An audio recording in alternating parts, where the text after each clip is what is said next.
So I'm under the rainbow. I don't see the pot of gold, but I'm supposed to be at the end, not under it. Oh, darn.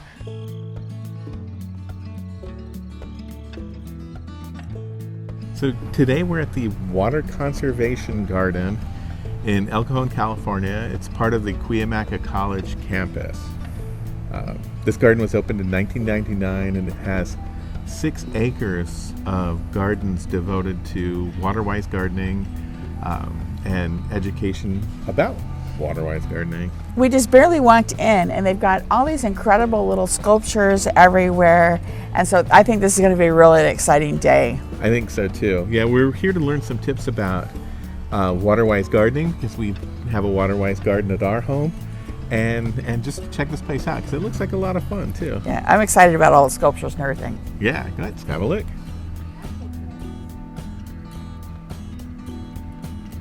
So behind us here is the native landscape garden. All of the gardening here is native to the area, which means that it's better suited for the environment. Uses the water that we have available to us. So Southern California is really a desert. Yeah, so we have very little rainfall here. So by planting native plants, they're already used to the very little rainfall that we have and require a lot less irrigation. And the heat that we get.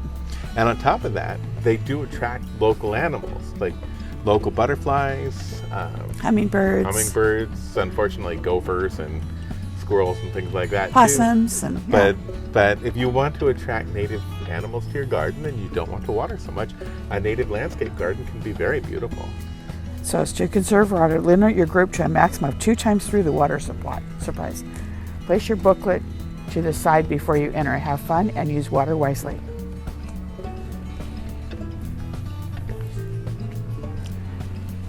Where's the surprise? I think the... Oh!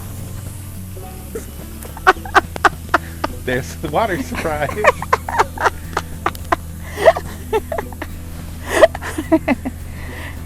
I was going to say the motion sensor didn't work on you. Yeah. So, that's pretty cool. So this is the children's trail, and so they're going to have sculptures and such that the kids can actually climb on. And then I noticed that there's a lot of lights in here. These aren't plugged in, but so it's been an amazing place for lit. This is really kind of fun because it looks like you're going through the rainforest kind of. It's with all the everything above it. I love the way that they have arched it over the path. Yeah. Dinosaur prints. Let's drive through the Jurassic Garden because that way we can go a little faster because the dinosaurs can probably walk faster than we can run. Yeah, probably. Yeah. So this is a good thing. It's a good thing we found. Yeah.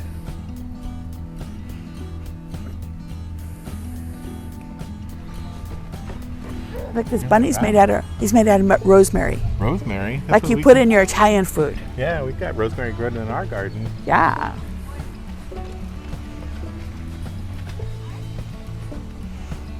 So this is the gazebo that they use for a lot of weddings. There's a lot of beautiful spots here for weddings. They've got a nice canopy here where they can put out tables. So, Charles, do you take Carolee to be your wife? I do. Do you take Charles to be your husband? I do. How about that? Yeah, so the Water Conservation Garden is available for private events like weddings and stuff like that. I think this would be a beautiful place to have a wedding. Yeah. Yeah. They've got a lot of lights, so it's going to be beautiful in the evening as well. That's pretty. Yeah.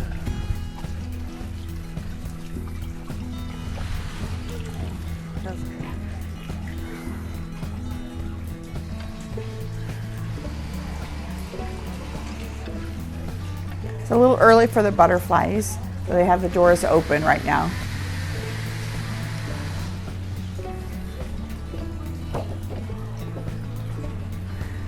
So they've planted some vegetables here so the kids can see how they're going.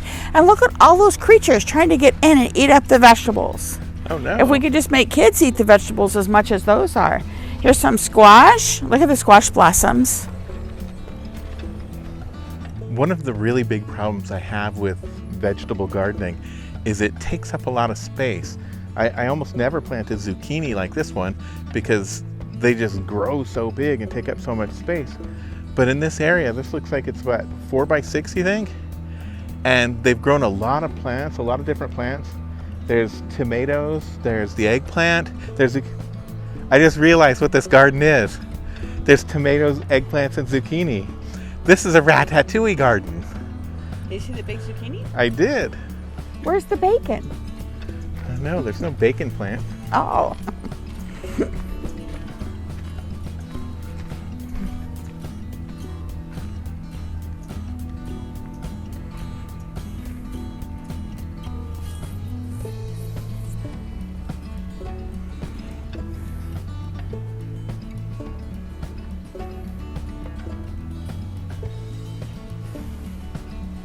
So this is the beginning of the fire safe lane. So I call these moonflowers. What'd you call them, Charles? I call them fried egg flowers. They do look like fried egg flowers. So these are going to be plants that are help you when there's a fire.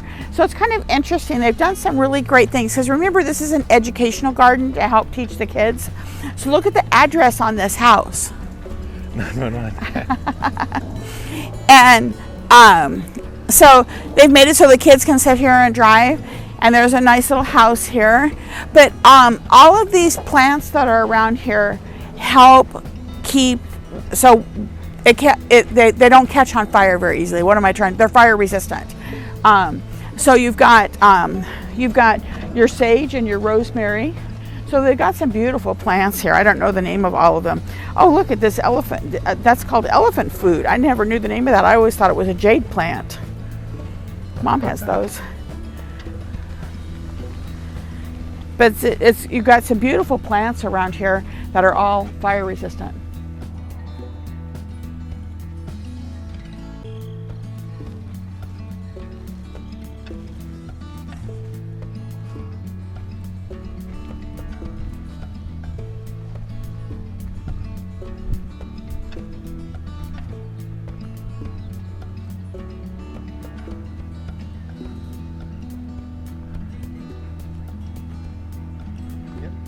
Standard yard waste, it's composting. I mean, basically this is the art of making dirt. And over here there's a vermiculture composting bin, which vermiculture is worm growing. Let's have a closer look at that one.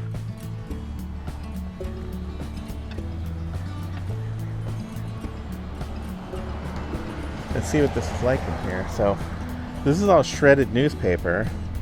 It's wet. And look at all these guys down here. So it looks like they've got this grate here so that the worms don't go, the worms are protected. I think this newspaper here is to keep it moist, because it appears to be regular compost underneath that. So all of that is like compost. It's homemade dirt that the worms actually live down in. There's a couple of them. But on top, the wet newspaper is keeping this all nice and moist. And the worms are down in there processing all of the organic matter and making for some great compost soil. So when I heard we were coming here today, I was particularly interested in this exhibit. This is the mulch exhibit. So you can tell I'm an old man because I'm interested in mulch. Mulch is what we use to cover the water-wise garden so that the water doesn't evaporate out. It keeps all the water in the soil, which is where we want it. Like, I don't want to spend money on water just to have it evaporate up into the air. So the Water Conservation Garden is here in southern El Cajon on the Cuyamaca College campus. It's open Monday through Friday, 9 to 2, and Saturdays 9 to 4, but not open on Sunday, so that's something to keep in mind. Adults are $11 and seniors are only $8, while children 3 to 17 are $7. So it's a really fun place to visit. I think I learned a lot. Yeah, I didn't realize that such an incredible place was here. This was really fabulous. Yeah, it really was a treat, a special find. I intend to apply a lot of the stuff in my garden this summer. And there's a lot of places to sit at just to enjoy or relax as you're walking through. If you're a watercolorist or a photographer or something like that, this would be a great place to spend the day. Yeah. I got my footstool here, and I'm watching the pond and the koi. And enjoying our popsicle. Okay. I'm Carolee. I'm Charles. Please subscribe. And thank you for sharing the Wonder About Us.